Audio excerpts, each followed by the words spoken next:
Hi everyone, ಇವತ್ತೊಂದು birthday event ಇದೆ. ಇವತ್ತಿನ ಇವೆಂಟ್ ಬಂದು ನಮ್ಮ ಅಡಿಕೆನಾಡು ಚನ್ನಗಿರಿ ತಾಲೂಕಿನ ಬಿಲ್ಲಳ್ಳಿಯಲ್ಲಿ ಎಲ್ಲ ಐಟಮ್ನ ರೆಡಿ ಮಾಡಿಕೊಂಡು ನಮ್ಮ ಅಂಬಾರಿ ತಗೊಂಡು ಹೊರಟಿ ನಮ್ಮ ನಡೆ ಬಿಲ್ಲಳ್ಳಿ.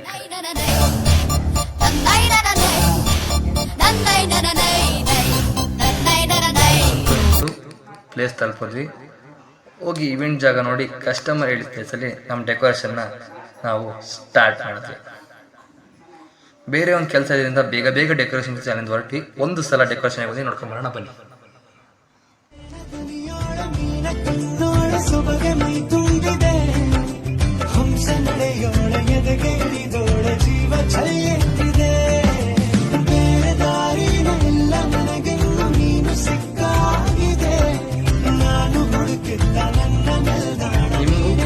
ಇದೇ ಥರ ಯಾವುದೇ ಇವೆಂಟ್ನ ಮಾಡ್ಕೊಡ್ಬೇಕು ಅಂದರೆ ಸಂಪರ್ಕಿಸಿ SR events. We decor your dreams.